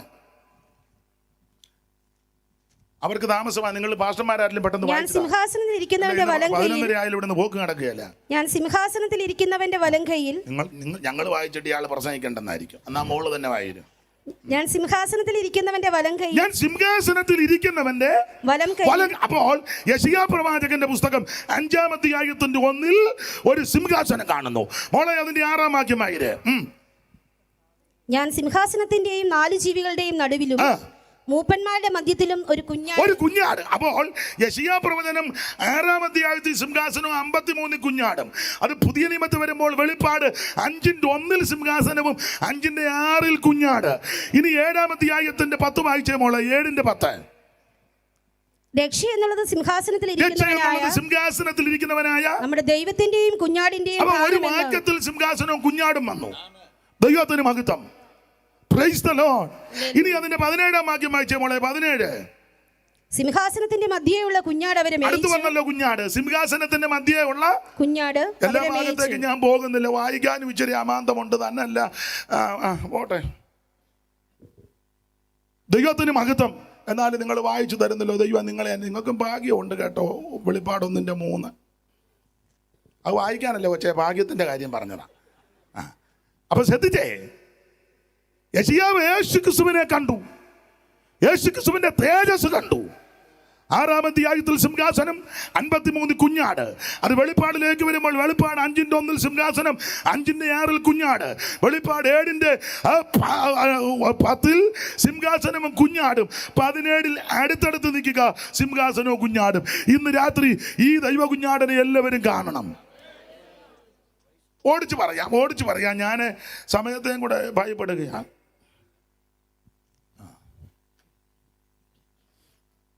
യേശുക്രിസ്തുവിന്റെ തേജസ് ഈ യെശയ്യാവ് കണ്ടു കഴിഞ്ഞപ്പോൾ ക്രിസ്തുവേശുവിനെ പറ്റിയുള്ള മുഴുവൻ കാര്യവും ദൈവം വെളിപ്പെടുത്തി.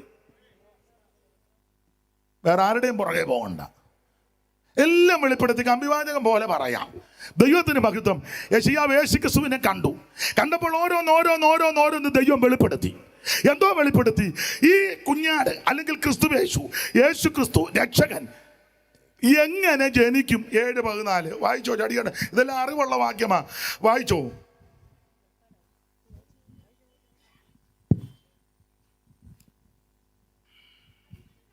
ഇരുട്ടുള്ള അവൻ സ്തോത്രം, അവൻ വല്ലാത്ത സ്ഥലത്ത് വെളിച്ചമാകുന്നു യേശു ചെന്നു. യേശു എവിടെ ചെല്ലും അവിടെ എല്ലാം വെളിച്ചമായി, ഇരുട്ട് മാറും. നിന്റെ ജീവിതത്തിൽ യേശു വന്നത് കൊണ്ടാണ് ജീവിതത്തിന്റെ ഇരുട്ട് മാറിയത്. നിന്റെ കുടുംബത്തിൽ യേശു വന്നത് കൊണ്ടാണ് നിന്റെ കുടുംബത്തിന്റെ അന്ധകാരം മാറിയത്. ദേശത്തിന് വെളിച്ചം വരണമെങ്കിൽ സാക്ഷാൽ വെളിച്ചമാകുന്ന യേശുവിനെ ഉയർത്തണം. അതിന് മാണിച്ചരം പ്രിയപ്പെട്ടവർ, ഈ ദേശത്ത് ഇങ്ങനെ സംരംഭങ്ങൾ ഒരുക്കുന്നതിൽ ദൈവം നിങ്ങൾക്ക് ദീർഘായുസ്സൊക്കെ നൽകി കർത്താവിൻ്റെ വരവ് വരെയും ഇത് ഉത്തരോത്തരം അനുഗ്രഹിക്കപ്പെടട്ടെ എന്ന് ഞാനും ഇത്തരണത്തിൽ പ്രാർത്ഥിക്കുക. അപ്പോൾ യേശുക്രിസ്തുവിൻ്റെ കന്നിപ്രസംഗം അത് യെശയ്യാവിന് വെളിപ്പെട്ടു. അപ്പോൾ യേശുക്രിസ്തുവിൻ്റെ തേജസ് കണ്ടപ്പോൾ എന്തൊക്കെ കണ്ടു? ഒന്ന്, എങ്ങനെ ജനിക്കും? കന്യാസൂനമായി ജനിച്ചു കഴിഞ്ഞാൽ ശിശുവിൻ്റെ വിശേഷത 9:6. ആ ശിശു ശൈശവത്തിൽ എന്ത് കഴിക്കും? അതും വെളിപ്പെട്ടു. ആ ശിശു വളർന്ന് ശുശ്രൂഷ ആരംഭിക്കുന്നത് ഇവിടെ ഗലീലയിൽ ആദ്യം. മാത്രമാണോ ഒടുവിൽ മനുഷ്യവർഗത്തിൻ്റെ പാപത്തിൻ്റെ പരിഹാരത്തിന് വേണ്ടി അവൻ മരിക്കുന്ന യേശുവിനെയും കാണുക. അത് 53 വിസ്തരിക്കേണ്ട, നിങ്ങൾക്കത് ഭാഗം അറിയാം. രോമം കത്തിരിക്കുന്നതിൻ്റെ ഇടയിൽ മിണ്ടാതെ ഇരിക്കുന്ന കുഞ്ഞാടിനെ പോലെ സാക്ഷികൾ ന്യായം കിട്ടുന്നില്ല. സാക്ഷാൽ നമ്മുടെ രോഗങ്ങളെ അവിടുന്ന് വഹിച്ചു, നമ്മുടെ വേദനകളെ അവിടുന്ന് ചുമന്നു. ഇന്ന് രാത്രി ആ യേശുവിനെയും അവൻ യെശയ്യാവ് ദർശിച്ചു. ഇന്ന് രാത്രി നിനക്ക് വേണ്ടി കുരിശുമരം ചുമന്നു കൊണ്ടുപോകുന്ന യേശു, നിനക്ക് വേണ്ടി കാൽവരിയിൽ പിടഞ്ഞു മരിക്കുന്ന യേശു, നിനക്ക് വേണ്ടി രക്തം ചിന്തുന്ന യേശു, നിനക്ക് വേണ്ടി ശരീരം നുറുക്കപ്പെട്ട യേശു, ഇന്ന് രാത്രി ഈ യേശുക്രിസ്തുവിന്റെ ദർശനം കണ്ടു വേണം ഇവിടുന്ന് തിരിച്ചു പോകാൻ. വേറൊന്നും കണ്ടില്ലെങ്കിലും ഈ വെളിപ്പാടോടെ വേണം സകല ആൾക്കാർ ഇവിടുന്ന് പോകാൻ. യെശയ്യാവിന് ഇതെല്ലാം വെളിപ്പെട്ടു. ദൈവത്തിൻ്റെ മകത്ത് ഞാൻ കമ്പിവാചകം പോലെ പറഞ്ഞങ്ങ് മുമ്പോട്ട് പോകുക. മാത്രമാണോ ആ കർത്താവ് മരിച്ചു, മരണത്തിലും സമ്പന്നന്മാരോടുകൂടെ, അതും വെളിപ്പെട്ടു. 3-ാം ദിവസം ഉയർക്കും, അതും വെളിപ്പെട്ടു. യെശയ്യാ പ്രവചനത്തിൽ ആ ഒരു വാക്യം, എൻ്റെ ശവങ്ങൾ, പ്രയോഗം അതിനകത്താണ്. കർത്താവിൽ മരിക്കുന്ന മൃതന്മാരെല്ലാം ദൈവത്തിൻ്റെതാണ്. കാകളത്തിൻ്റെ ശബ്ദം കേൾക്കുമ്പോൾ അവർ പുത്തൻ ശരീരത്തിൽ ഉയർത്തു വരും. അത് യെശയ്യാവിന് വെളിപ്പെട്ടു. ഉയർത്തു വരിക മാത്രമാണോ, ഈ യേശുക്രിസ്തു രാജാവായിട്ട് ഭരിക്കും, അതും വെളിപ്പെട്ടു. ഒരു രാജാവ് 32:1 വേഗത്തിൽ വായിച്ചോ, 32:1 പെട്ടെന്ന് വായിരേ, അതും വെളിപ്പെട്ടു. തേജസ് കണ്ടപ്പോൾ ഇതെല്ലാം കണ്ടെന്ന്. രാജാവ് നീതിയോടെ വാഴും, പ്രഭുക്കന്മാരുടെ ആയത്തോടെ അധികാരം. ഒരു രാജാവ് നീതിയോടെ വാഴും, അത് യെശയ്യാവിന് വെളിപ്പെട്ടു. യേശുക്രിസ്തു രാജാവായി ഈ ഭൂമിയിൽ ഭരിക്കും. അന്ന് മാത്രമേ ശരിയായ ഭരണം നടക്കൂ. അതുവരെ ആര് ഭരിച്ചാലും ഒക്കുകയല്ലെന്നായി പറഞ്ഞത്. പിന്നെ നമ്മൾ ഭരിക്കുന്നവർക്ക് വേണ്ടി പ്രാർത്ഥിച്ചാൽ മതി, എങ്ങനെയും 5 വർഷമൊക്കെ ഒപ്പിക്കട്ടെ. ആര് ഭരിച്ചാലും ശരിയാകുകയല്ലെന്നാ വേദപുസ്തകം പഠിപ്പിക്കുന്നു. യേശു ഇനി ഭരിക്കും. വേട്ടമല പണ്ടൊരു പാട്ട് പാടി, ഇതുവരെ ഭരിച്ചവരിൽ നിന്നും സ്വർഗസ്ഥനേറ്റെടുക്കും, ഇതുവരെ ഭരിച്ചവരിൽ നിന്നും സ്വർഗസ്ഥനേറ്റെടുക്കും. അന്ന് തൊഴിലാളി മുതലാളി പണ്ഡിതർ പാമരർ ദരിദ്രരും എങ്ങുമില്ല. അന്ന് തൊഴിലാളി മുതലാളി പണ്ഡിതർ പാമരർ ദരിദ്രരും എങ്ങുമില്ല. അന്ന് ഏവരും സ്വൈര്യമായി വാഴുന്ന കാലം ഈ ശാലേമിൻ അനുഭവമാ.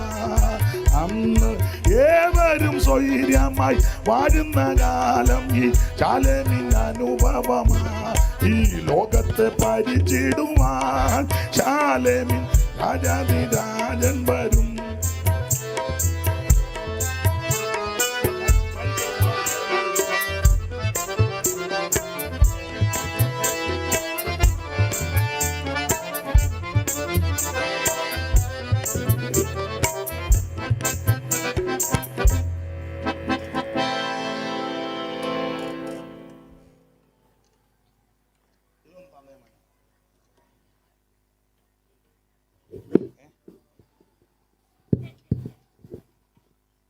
എന്നാ അവര് പറയട്ടല്ല.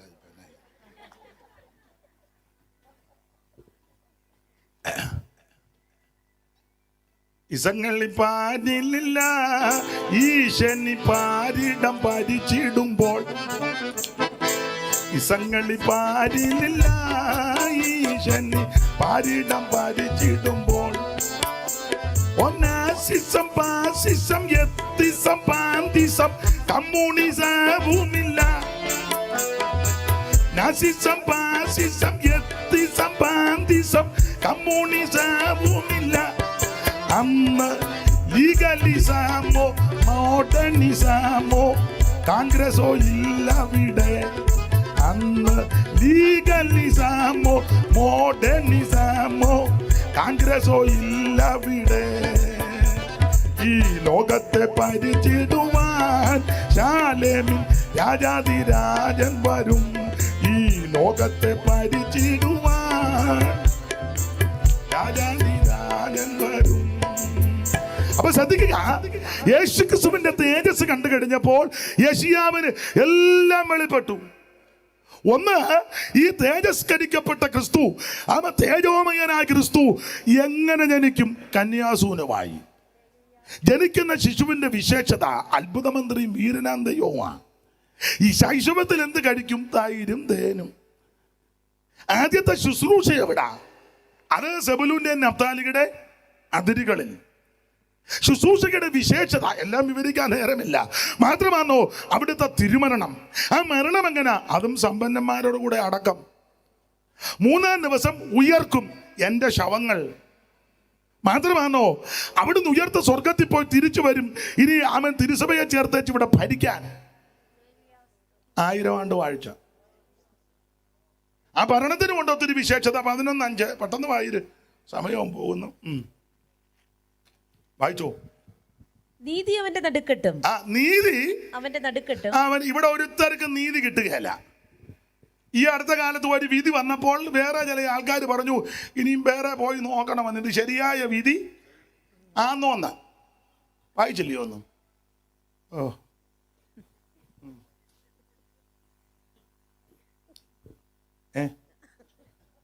രണ്ടുപേരും ഏതാണ്ട് പറഞ്ഞു. വായിച്ചല്ലേ? ഇവിടെ ആരും നീതിയോടെ വിധിക്കത്തില്ല, നീതി കിട്ടത്തില്ല. ഇനി നീതിയായിട്ടൊരു ഭരണം, നീതിയായൊരു വിധി, നീതി നടുക്കട്ടുള്ള ഒരുവൻ ഇറങ്ങി വരും. അന്ന് മാത്രമേ നീതിയുള്ളൂ. ആ വായിച്ച നീതി അവന്റെ നടുക്കെട്ടും, പിന്നെ വിശ്വസ്തത അവന്റെ അരക്കച്ചി. വിശ്വസ്തത അവന്റെ അരക്കച്ചി. അയ്യോ, കാശ് കൊടുത്താൽ എന്തും പറയും, എന്തും ചെയ്യും, എന്തും ചെയ്യും. കള്ളസാക്ഷിയും പറയും. കാശ് കൊടുത്താൽ മതി. ജോർജ് കുട്ടിയെ കാണുമ്പോൾ ആരാ മാറി നിൽക്കുന്നത്? എല്ലാവരും അതാ, 99%.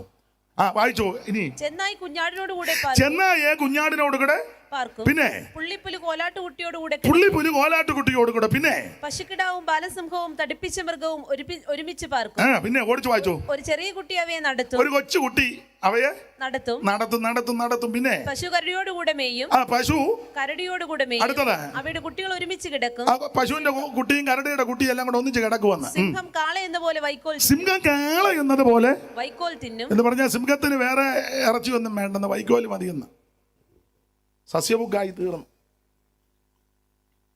പിന്നെയും പാട്ട് വരുന്നു. ഒരു വരി പാടട്ടെ. സിംഹം കാളപ്പോൾ പുല്ലു തിന്നിടും, പുള്ളിപ്പുലിയും ഗോസമ്മ അതുപോൽ. സിംഹം കാളപ്പോൾ പുല്ലു തിന്നിടും, പുള്ളിപ്പുലിയും ഗോസമ്മ അതുപോൽ. സർപ്പത്തിൻ പോത്തിൽ കളിച്ചിടും, സർപ്പത്തിൻ പോത്തിൽ കളിച്ചിടും. ചെറിയ ശിശുക്കൾ യേശുവിൻ രാജ്യ വരുന്നു പരമേശൻ. ഈ പാരിൽ ഭരണം വരുന്നു പരമേശൻ. ഈ പാരിൽ ഭരണം ഉടന്തർമാനിനെ പോലെ ചാടിയിടും, ഊമന്മാരും ഉല്ലസിച്ചാർക്കും. മുടന്തർമാനിനെ പോലെ ചാടിയിടും, ഊമന്മാരും ഉല്ലസിച്ചാർക്കും.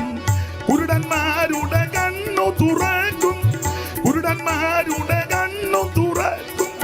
ഒഴിയും മാനുജാപമശേഷം വരുന്നു പരമേശൻ ഈ പാരിൽ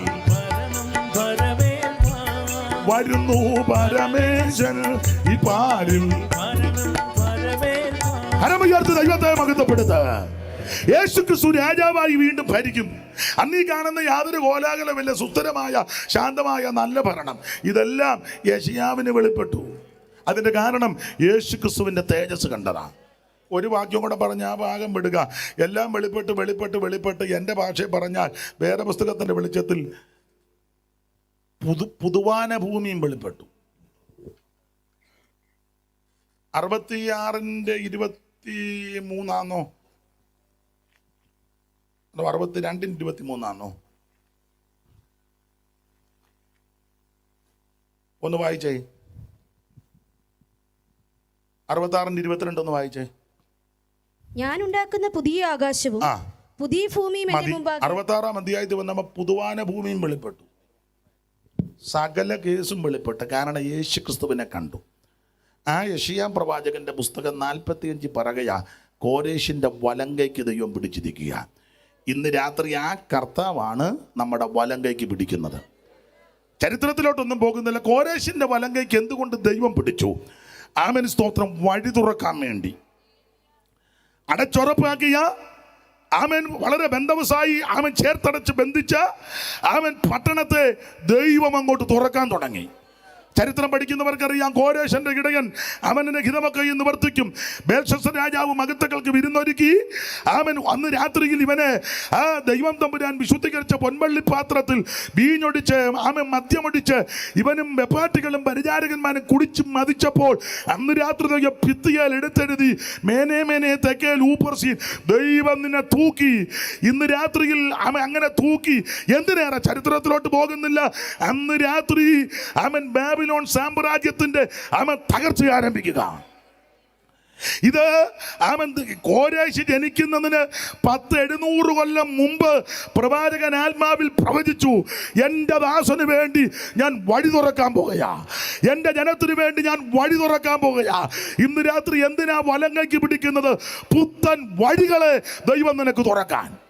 ഇന്ന് രാത്രി ജീവിതത്തിന്റെ വഴി കടഞ്ഞു. ജീവിതത്തിന്റെ വഴികൾ നാം അടയപ്പെട്ട് ഇനി എങ്ങനെ രക്ഷപ്പെടും, മുൻപോട്ടെങ്ങനെ പോകും എന്ന് ചിന്താഭാരത്തോടിരിക്കുന്ന ഏതെങ്കിലും ഇന്ന് രാത്രി എന്നെ കേൾക്കുന്നെങ്കിൽ ഈ രാത്രി നീ വിശ്വസിച്ച് സ്വോത്രം പറ. ദൈവം നിനക്ക് വഴിയൊരുക്കും. നിന്റെ വലങ്കയ്ക്ക് പിടിക്കുന്ന ഒരു ദൈവമുണ്ട്. കോരേശിന്റെ വലങ്കയ്ക്ക് പിടിച്ചു. എന്തിന്? വഴിയൊരുക്കി കൊടുക്കാൻ. 1-2 കാര്യം പറഞ്ഞ സമയമായതുകൊണ്ട് ഞാൻ മറ്റു ഭാഗത്തേക്കൊന്നും പോകുന്നില്ല. നിർത്തുക. ദൈവത്തിൻ്റെ മകത്ത് ആ പോയിന്റ് മാത്രം പറഞ്ഞങ്ങ് നിർത്താം. വേറെ 2 പേരുടെ കൈക്ക് പിടിച്ച് ചായനയും കൊച്ചമ്മയും 2 പിള്ളേരും കൂടെ കൈക്ക് പിടിച്ച് വെളിയിലിഞ്ഞിറക്കി. 19:16 മോളെ ഒന്ന് വായിച്ചേ. ഉൽപ്പത്തി. എന്ത് ചെയ്താൽ തള്ള പോകുകയല്ല, അതിനാ വായിച്ചേ. അവൻ താമസിച്ചപ്പോൾ മനഃപൂർവ്വം താമസിക്കുക. യഹോവ അവനോട് കരുണ ചെയ്യുക. എന്നിട്ടും ദൈവം കരുണ ചെയ്തെന്നുള്ളതാ. ഇയാൾ ഉഴപ്പിട്ടും പുള്ളി ദൈവം കരുണ ചെയ്യുക. അങ്ങനല്ലേ നമ്മളോടും കരുണ ചെയ്യുന്നേ? അതിന് താമസിച്ചെന്ന് എഴുതിയത്. താമസിച്ചു. പുള്ളി താമസിക്കെന്ന് പറയാൻ കാര്യം തന്തയ്ക്ക് ദൂതന്മാര് വന്നതാ. 19:1 വായിരുമോളെ. ആ 2 ദൂതന്മാർ വൈകുന്നേരത്താ പുള്ളിയുടെ വീട്ടിൽ വന്നേ. അന്നേരം പോകണ്ടേ പെൺപിള്ളേരെയും പെമ്പിളയായിട്ട്? അല്ല പിന്നെയും തന്തൂരി അടിക്കാൻ നിൽക്കുക. ദൂതനോട് പറഞ്ഞ് ഇന്ന് തന്തൂരിയാ. ദൂതൻ പറഞ്ഞടേ, നീ ഇവിടെ നിന്ന് ഇറങ്ങില്ല, നീ തന്തൂരിയാകും. മുകളിൽ നിന്ന് ഇങ്ങോട്ട് കത്തി ഇറങ്ങാൻ പോവുക. സൈമൺ സാറ് കൊടുത്തിരിക്കുന്ന ഒരു പദം ഇങ്ങനെ, ജ്വലന കന്നകടകളുടെ നടുവിൽ ഇടിവാളുകൾ. അപ്പം മിന്നലും ഇടി എല്ലാം കൂടെ ഒന്നിച്ചിങ്ങോട്ട് ഇറങ്ങുക. അന്നേരം പുള്ളി ഇന്ന് ചിക്കൻ തന്തൂരി, മോക്ക് ജെസ്സിക്ക് മട്ടൺ ഫ്രൈ. മേളിൽ നിന്ന് തമ്പുരാൻ കത്തി ഇറക്കാൻ പോവുക.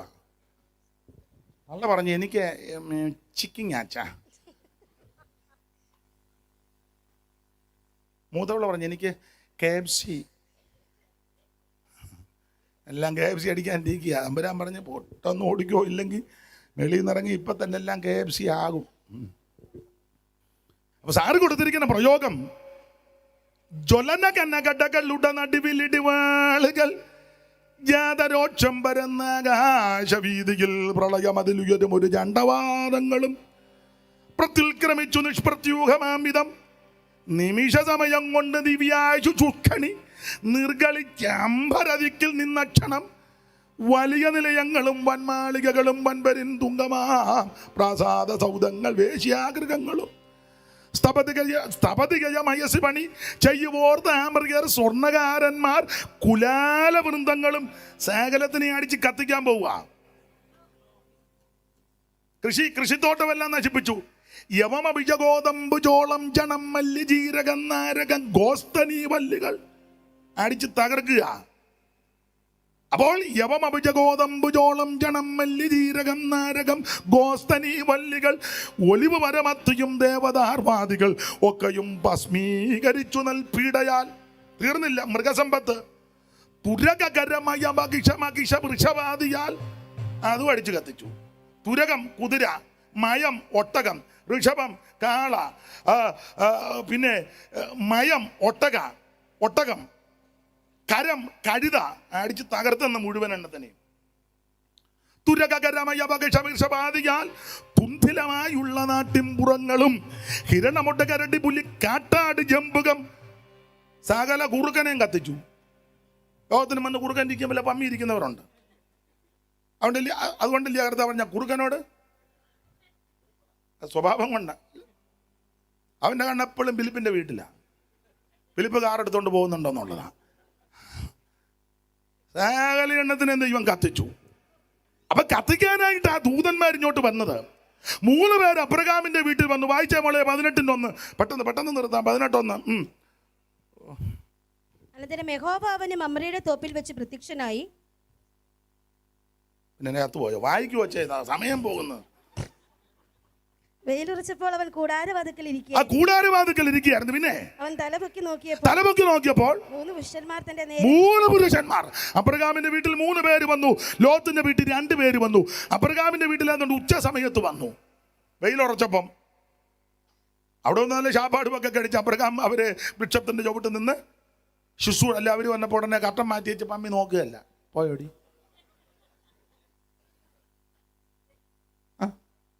വാതുക്കൽ എഴുതി വെച്ചിരിക്കുക ഗേറ്റേലെ, യഹോവയാൽ അനുഗ്രഹിക്കപ്പെട്ട പുരുഷനെ എന്തിന് പുറത്ത് നിൽക്കുന്നു. എന്നാ അടിക്കോ അങ്ങനെയാണെന്ന് എഴുതി നമുക്ക് ചെല്ലാൻ നിർത്താം. നമുക്ക് ഗേറ്റേലെ പട്ടിയുണ്ട്, സൂക്ഷിക്കുക. എന്തിനാടാ വിഡി ഇത് രണ്ടും കൂടെ എഴുതി വെച്ചേക്കുന്നേ?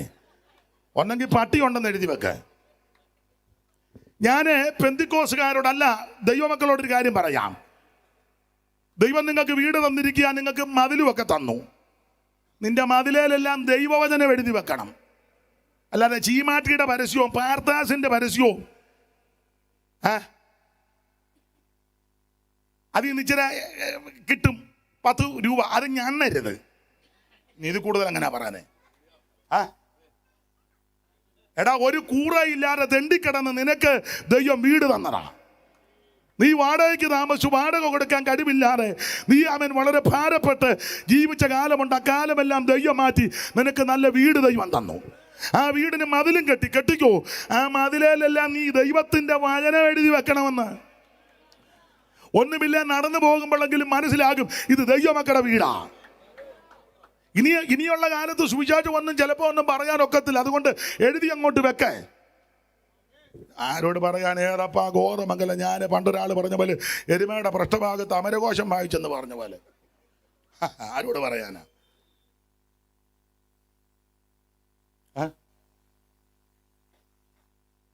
ദൈവവചനം എഴുതി വെക്ക്. നിന്റെ വീട്ടിലും മതിലിലുമൊക്കെ എഴുതി വെക്ക്. ആ മനുഷ്യർ മറ്റൊരുത്തനും രക്ഷയില്ല. എഴുതി വെക്ക്. സ്തോത്രം. പോകുന്നവനും വരുന്നവനൊക്കെ വായിക്കട്ടെ. ദൈവത്തിന്റെ വചനത്തിന് ശക്തിയുണ്ട്. ഇത് അതിവേഗത്തിൽ ഓടുന്ന വചനമാണ്. അല്ലാതെ പരസ്യം എഴുതി വെക്കുമ്പോൾ ഇച്ചിരി പൈസ കിട്ടും, അത് മേടിച്ച് ഉണക്കച്ചപ്പാത്തി മേടിച്ച് കീറിപ്പിച്ച് ഇട്ടേച്ച് ഇച്ചിരി ചാറ് കഴിച്ച് 2 കൂടെ നോക്കിയിരിക്കുക. എന്തിനിങ്ങനെ ജീവിക്കുന്നത്? നീ ദൈവവചനം എഴുതി വെക്ക്. നീ ഇരിക്കുന്നിടത്ത് ദൈവം നന്മ തരുമെന്ന്. Praise the Lord. അവൻ ലോത്തിന്റെ വീട്ടിൽ സന്ധ്യയ്ക്ക് വൈകുന്നേരത്ത് വന്നതാ. വൈകുന്നേരത്ത് വന്നപ്പോഴേ പറഞ്ഞതാ കത്തിക്കാൻ പോവാന്ന്. പോകണ്ടേ? പോകുകയല്ല.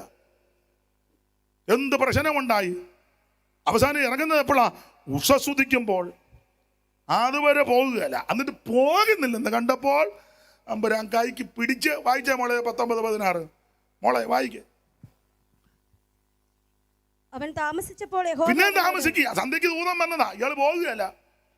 യഹോവ തല പറഞ്ഞ അച്ഛാ നമ്മള് മിക്സി കൊണ്ടുപോകണോ?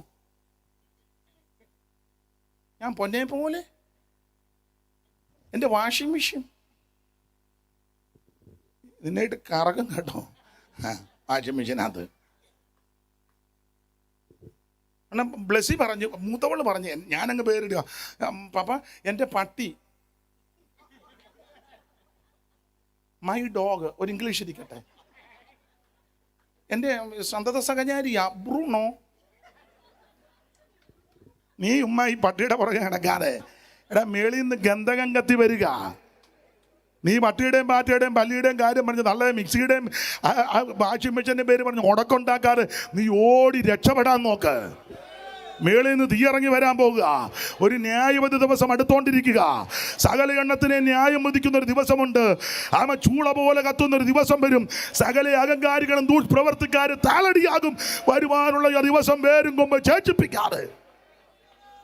ആര് തന്നെ പറഞ്ഞാലും നീതിയിൻ വഴി തേടാതെ, ആര് തന്നെ പറഞ്ഞാലും നീതിയിൻ വഴി തേടാതെ, പാപം അങ്ങനെ ചെയ്തവർ പരമാവധിയോട് നശിച്ചിടും. പരമാവധിയോട് ഓ ദൈവക്രോധത്തിൽ നീയും ചാകരുതേ, നിത്യതയിൽ വീഴരുതേ.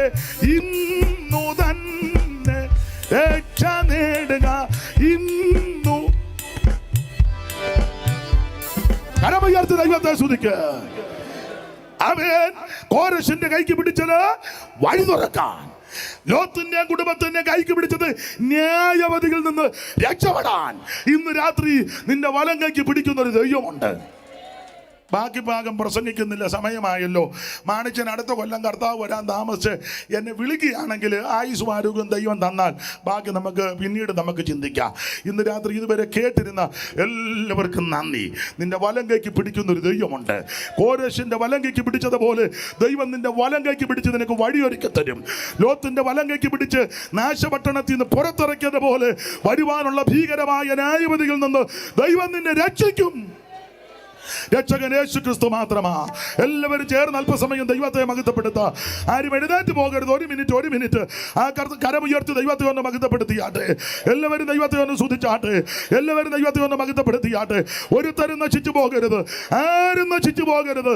ആരും നഷ്ടപ്പെട്ടു പോകരുത്. സത്യവചനം കേട്ട് നീ വാ, നിത്യജീവൻ നിനക്ക് ഇടും.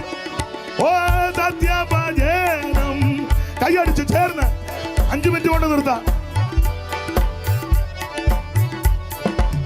നിന്മാരും ഇന്ന് എഴുതിടുമേ വരുവീനി വൃഥാവാക്കാതെ നിന്നെ യേശു വിളിച്ചിടുന്നു. വരൂ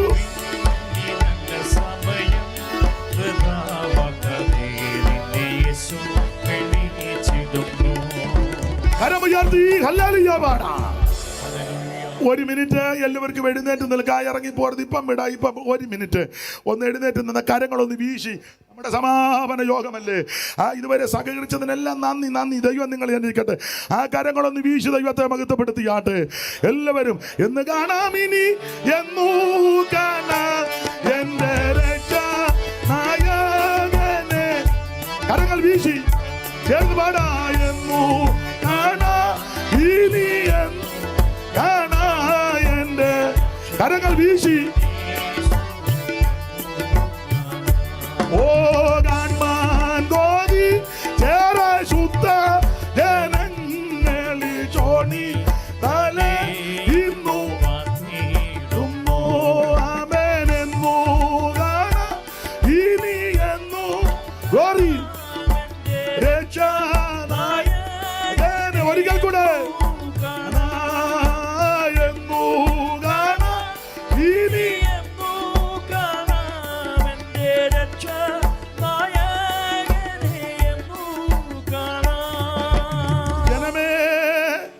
യഹോവ നിങ്ങളെ അനുഗ്രഹിച്ച് കാക്കുമാറാകട്ടെ. യഹോവ തിരുമുഖം നിങ്ങളുടെ മേൽ പ്രകാശിപ്പിച്ച് നിങ്ങളോട് കൃപയുള്ളവനാകട്ടെ. യഹോവ തിരുമുഖം നിങ്ങളുടെ മേൽ ഉയർത്തി നിങ്ങൾക്ക് സമാധാനം നൽകുമാറാകട്ടെ. കരമുയർത്തി ഹല്ലേലൂയ പാടാം. ഒരിക്കൽ കൂടി ഹല്ലേലൂയ പാടാം. എല്ലാവർക്കും ഇരിക്കാം.